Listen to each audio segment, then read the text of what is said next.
I got to the salon early and on time Monday morning. I had a sixth sense about things and felt that on the weekend I'd been away, something radical had happened. The smirk on Agnes's face as she greeted me confirmed my fears.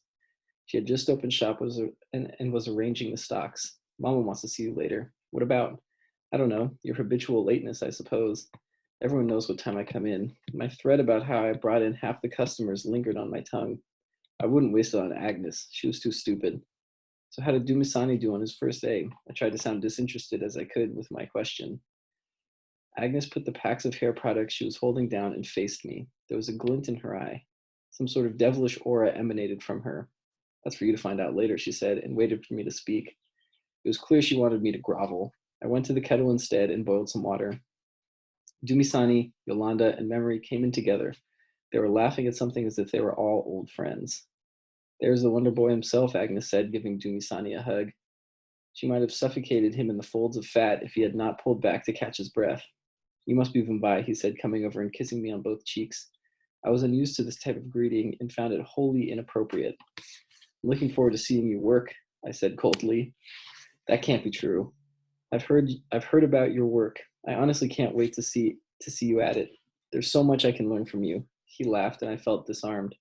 Dumi is lying.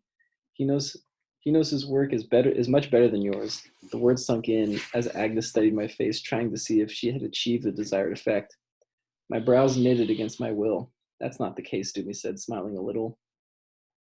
I looked at Yolanda in memory, and their faces dropped to the floor. I reminded myself I was the queen bee here and poured myself a cup of tea. I arranged my chair and got ready for the first customer. She came in soon after. A professional looking lady with tons of makeup on. She was not a regular, so I pointed her to my chair. Mrs. Kumalo insisted that I styled new customers myself to guarantee they came back. I'm looking for a guy named Doomy to do my hair, she said as she sat down. It's okay, I'll do it, I replied. I want Doomy. He did my cousin's hair on Saturday, and she told me that he's really good. The other girls exchanged conspiratorial glances, which I felt behind my back. Doomy moved in to save me further embarrassment. Don't worry, Vimbai. It will give you a chance to finish your tea. He turned to the woman and asked, Who's your sister?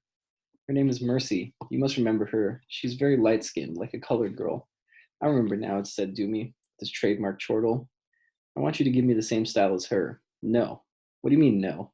The lady said, half rising for her seat just as Mrs. Kumalo came in.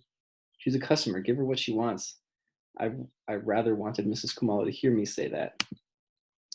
I'll take my money someplace else. What's the problem? Mrs. Kumalo asked. She wants me to give her her sister's hairstyle, but I cannot, but I can make her look better than that. The customer stopped in her tracks. That was the power of vanity, the desire to go one up. What are you proposing? I want to cut your hair short. Instinctively, the woman reached for her shoulder length hair. It was well looked after, her crowning glory. I expected her to bolt, but she seemed rooted to the spot like a rabbit caught in the headlights as Doomy drew nearer. He took her hand and drew closer. You have beautiful eyes, and your long hair tilts the balance away from your fine face. Your cheeks are sculpted, but your long hair makes it impossible to admire them. Trust me. There was a magnetism about him that lured her in. She sat back silently in the chair. I could see her shaking slightly as if she was unsure of herself. Dumi took a large towel and covered the mirror so that she could not see her reflection in it. Trust me, he said gently. We were all watching the scene, trying to make sense of it. He picked up a large pair of scissors and in one quick movement took a snip from the hair on the left side of her head. The woman shuddered as the hair floated down to the ceramic floor, landing on both the black and white squares.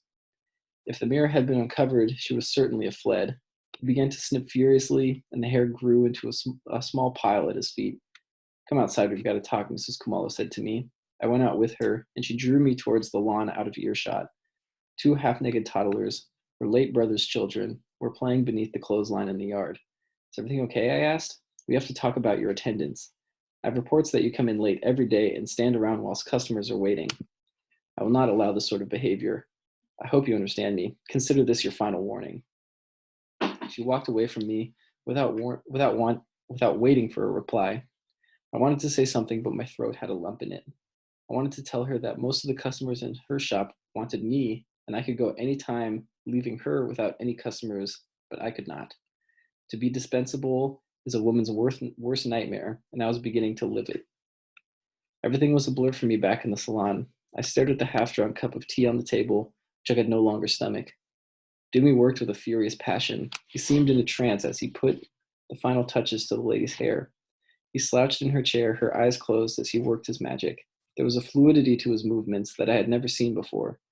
Finally, he was finished. He crouched in front of her and asked, "Are you ready to see the new you?" He uncovered the mirror with a flourish and stood behind it with his head slightly bowed. The lady stood up and walked close to the mirror. She touched her face as if to check if the person in the mirror was really her.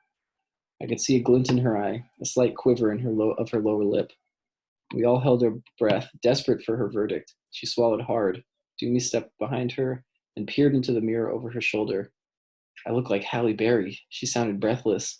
Her voice was a tiny whisper. There are some women like Halle Berry or Toni Braxton whose beauty is beyond ordinary. A face such as yours is a rare thing, and it must be shown to the whole world. He adjusted a spike in her hair to make sure it was perfect. The girls broke out in spontaneous applause. I had never seen anything like it before in this salon or any other. Doomy had a boyish grin on his face. The woman began to thank him profusely, but he thanked her in return for allowing him to work on her. I felt my palms grow sweaty and my chest tighten. It was a feeling I was unused to. Then I couldn't have named it, but later I realized this was jealousy. Mrs. Kumalo had a proud motherly smile on her face as she accepted payment from the lady. She went as far as to claim that she had trained Dumisani herself. I recalled the time when she hung over my clients and bragged about my abilities. I tried to comfort myself by telling myself that my styles were better, but when I had looked at the supermodel who was about to leave our salon, self-doubt crept in. I worked at Deloitte and Touche as a chartered accountant. I'm sure the other girls will want to know where I got my hair done. I'll be sure to tell them about this young man. True to her word, that afternoon the phone rang off the hook with accountants, receptionists, and secretaries from her firm looking for appointments.